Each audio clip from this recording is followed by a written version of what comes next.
Europe 1 13h. De 13h à 14h sur Europe 1 avec vous, Céline Giroux, pour décrypter l'actualité de ce mardi 27 août. Avec vous, Olivier D'Artigol, chroniqueur politique, et Jules Terès, journaliste politique au Journal du Dimanche. Que je salue et que je suis ravie de retrouver. Comment allez-vous ? Bonjour Céline, vous m'avez beaucoup manqué. Vos articles sport m'ont manqué. Vous aussi, on a passé l'été ensemble avec Jules, figurez-vous. On a fait des bouclages très tardifs pendant les Jeux Olympiques pour le Journal du Dimanche et c'était vraiment génial. La magie des Jeux, qui est d'ailleurs vite retombée, parce qu'on est évidemment, l'actualité nous a rattrapés tous.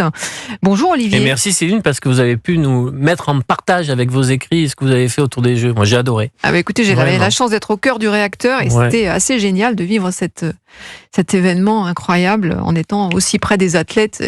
Et je remercie d'ailleurs le Journal du Dimanche et Europe 1 pour cette belle opportunité. Allez, et les judokas français. Voilà, et les judokas français qui nous ont régalés, bien sûr. On fait ce métier pour vivre des moments comme ça bien aussi. Sûr. Et on va parler maintenant d'actualité plus brutale, plus dramatique.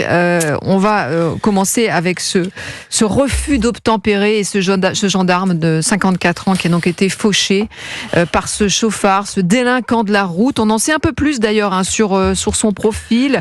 Selon le ministre de l'Intérieur, il s'agit d'un Cap-Verdien en situation régulière qui était détenteur d'un permis de conduire valide et qui était connu pour de nombreux délits routiers. La question qu'on peut se poser, Olivier D'Artigol, c'est faut-il encore durcir les condamnations pour ce type d'infraction quand on sait qu'un refus d'obtempérer se produit toutes les 20 minutes sur notre territoire ? Oui, parce que ça devient un fait de société, 25 000 refus d'obtempérer par an en moyenne. Et un refus d'obtempérer sur 5 est un délit aggravé, c'est-à-dire qui expose un risque de mortel ou d'infirmité. Donc on voit bien que ça n'est pas rien.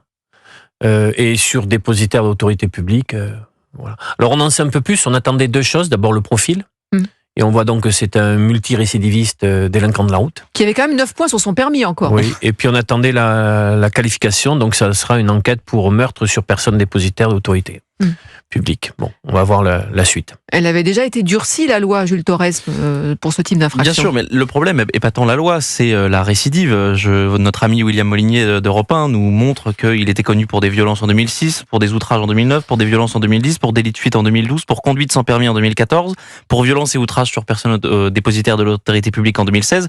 J'en passe et des meilleurs. Donc on a quelqu'un qu'on a accepté, qui était détenteur, qui était là sur le territoire de manière légale. Donc le problème, c'est pas l'immigration illégale qu'on peut pointer très souvent, c'est bien l'immigration légale. Il avait un titre de séjour jusqu'en 2026. Donc là, le sujet, c'est est-ce que on a le droit aujourd'hui en France d'accueillir et même peut-être d'expulser quelqu'un qui est né au Cap-Vert et qui a commis un certain nombre de délits routiers. Là, on a plus de 10 délits. Ce ne sont pas évidemment des crimes, mais la question qu'on peut poser, c'est oui, cette loi sur le refus d'obtempérer, elle a été elle est plus dure. Aujourd'hui, les gendarmes, par exemple, peuvent tirer plus facilement sur des voitures qui leur foncent dessus. Mais par exemple, on sait que chez les policiers, c'est une demande des syndicats depuis des années. Souvenez-vous, même Bernard Cazeneuve, en 2015, prévoyait de durcir cette loi pour protéger davantage les policiers. Bon, là, en l'occurrence, il s'avère que monsieur Éric Commun était un gendarme qui officiait depuis plus de 30 ans, et qui était adjudant. Mais c'est sûr que ça pose la question de la récidive et c'est toujours le même sujet en fin de compte. Oui, c'est ça. C'est vrai qu'on se demande si... Ce matin, il y avait Bruno Bartocchetti, qui est secrétaire national délégué de la zone sud du syndicat Unité, qui appelle à condamner plus lourdement, lui aussi, ces refus d'obtempérer. Oui, il faut que... Il y avait ce délit d'homicide routier aussi que proposait alors il y avait Yannick Aleno d'homicide routier, de mémoire, une loi transpartisane votée à l'unanimité à l'Assemblée nationale, et c'est l'un des textes donc qui est en jachère, alors qu'il fallait l'initiative parlementaire avec le combat mené par M. Aleno. Là, il y a deux questions. D'abord, en effet, c'est un étranger en situation régulière. Je ne sais pas s'il y a une surreprésentation des étrangers en situation régulière dans les refus d'obtempérer, nous n'avons pas d'éléments là-dessus.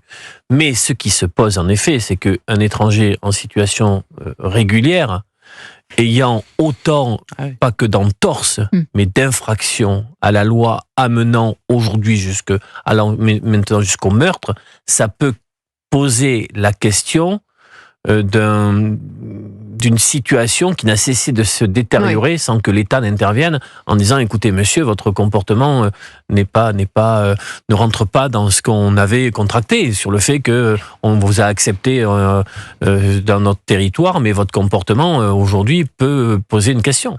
Ça c'est pas j'ai envie de dire c'est du bon sens. En fait, c'est très difficile aujourd'hui de concevoir qu'une personne qui a été condamnée à, mettons, 10 délits, puisse aujourd'hui se balader tranquillement dans les rues de Mougins, en tout cas en sortant de l'autoroute A8, et tuer brutalement, mortellement un gendarme. Ce qui est assez dingue, je trouve, dans cette histoire, c'est que le sujet des refus d'obtempérer, il est connu. Olivier le rappelait, je crois qu'il y en a entre 25 et 26 000 par an.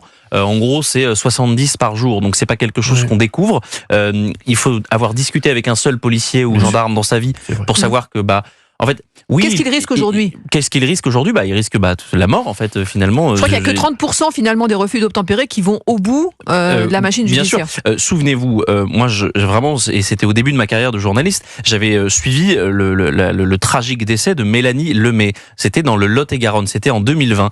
Eh bien, 3 ans plus tard, en juillet 2023, la personne, en tout cas le meurtrier présumé, c'était une gendarme judoka, d'ailleurs. Une gendarme judoka, absolument, et avait été libéré, donc le meurtrier présumé en 2023, placé sous bracelet électronique parce qu'il y avait trop de gens en détention provisoire. Et c'est normal, en France, on peut faire 3 ans de détention provisoire. Mais ça montre, non seulement on parlait de la récidive, mais aussi la lenteur parfois de la justice, alors qu'on est quand même dans une affaire qui implique un représentant de la loi. C'est-à-dire que moi, je suis plutôt partisan que la loi soit plus rapide quand on s'en prend à des personnes qui sont dépositaires de l'autorité publique. Ça ne me choque pas que la justice traite plus rapidement une agression de policier qu'un citoyen lambda. Sous-officier de gendarmerie. Ce qui est de terrible dans ce cas, comme pour d'autres dont on a pu évoquer, qu'on a évoqué sur la dernière période, c'est qu'on sent qu'il y a comme un continuum quand on voit en effet le pédigré judiciaire qui va jusqu'au drame absolu. Sans que notre société soit en capacité, dès les premiers signaux faibles, et d'autant plus quand les signaux ne sont plus faibles du tout, à faire un arrêt, un stop, pour éviter justement l'ultime étape. Là-dessus, nous avons une vraie difficulté à mettre fin à ce type de continuum qui va au drame. 13h27, on est ensemble jusqu'à 14h sur Europe 1, Europe 1 13h avec vous, bien sûr 01 80 20 39 21 si vous souhaitez réagir. Et dans quelques instants avec Jules Torres et Olivier D'Artigol, on va continuer à parler cette fois de politique avec cette valse des consultations qui se poursuit évidemment. Vous avez le nom du prochain Premier ministre ? Pas encore. Vous l'avez peut-être. Non, pas Restez encore. avec nous, ça c'est du teasing, à tout de suite.